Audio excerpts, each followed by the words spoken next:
Mr. Toastmaster, ladies and gentlemen, some of you will recognise the last reported words of Apple founder Steve Jobs.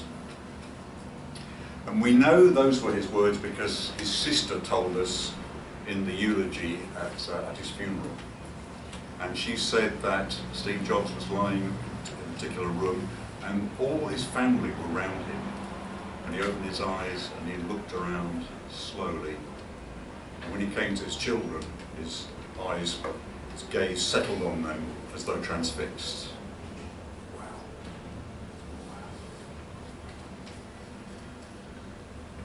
What a last impression.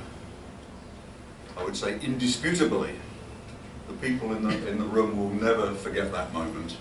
And that story of Steve Jobs' last moments, I think, will continue to be told for many years to come.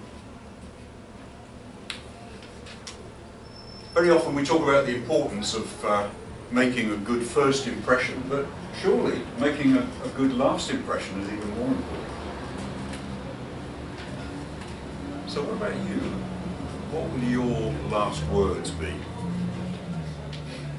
Now, as Toastmasters, we have an opportunity, don't we, to make sure that all the words we use are rich and meaningful and memorable.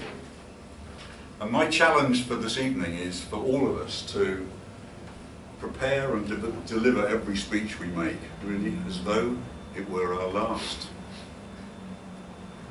Now, of course, famous last words don't have to be 7-minute speeches, do they? In fact, very often people don't get the opportunity to say anything at all.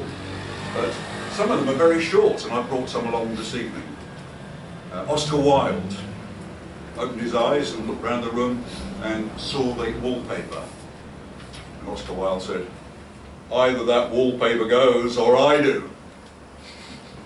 In the American Civil War, General John Sedgwick looked out across the battlefield and said, "Hey, those guys couldn't hit an elephant at that distance." And lastly, Pancho Villa, in 1923 I think it was, dying of gunshot wounds, turned to his companions and said, "Don't let it end like this. Tell them I said something." So, don't make us tell them you said something. Now, of course, not all of us feel the need to be memorable in the sense of a Albert Einstein or Martin Luther King.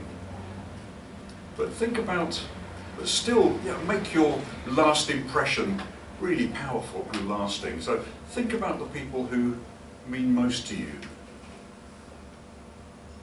What were the last words they heard from you? What were the last words you heard from them?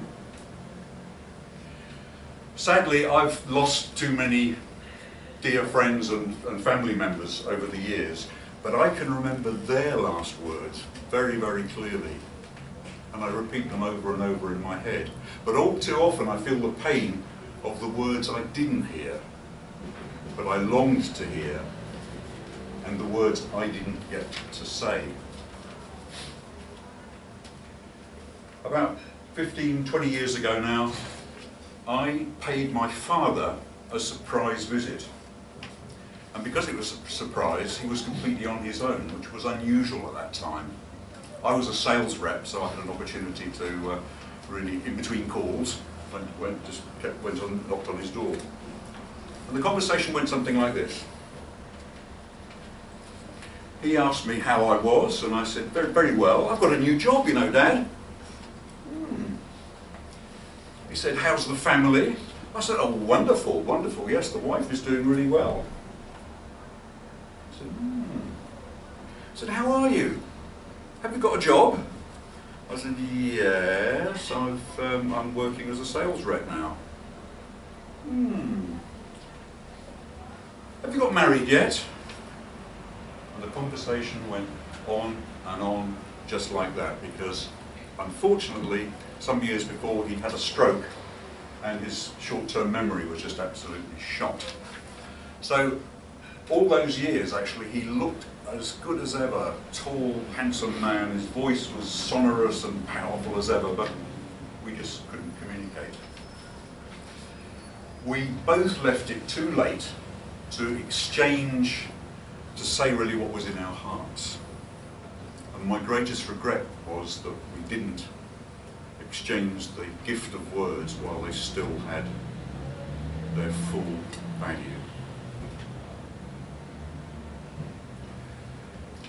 So, don't put it off. When you left the house today, what were your parting words? Could they have been better? What should we be saying in our last words? Well, that's really up to you, but I can tell you now what I wish I'd said. I forgive you. I'm proud of you. I love you.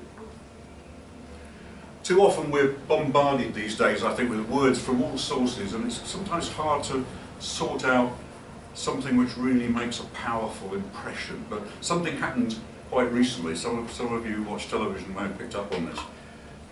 Bear Grylls, the explorer, was out in the Alaskan wilds with President Obama.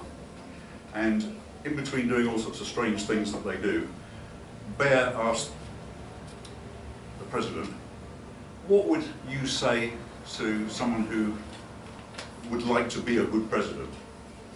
And Obama came back very quickly and said two things. Be useful and be kind. Be useful and be kind. Now, if I don't hear any more words from President Obama, and I've got a feeling I will hear quite a few, but those will do for me, because they really, to me, sum up a lot of what I would like to say about my own philosophy. And I recommend the same to you as well. Be useful and be kind. So maybe that's what you can build into your last speech. Make it useful and make it kind. But they often say that there's only one chance to make a first impression, but remember, it's never too late to make a last impression, or is it? So who's going to follow through this philosophy with me and actually be useful and be kind? Oh wow, oh wow, oh wow.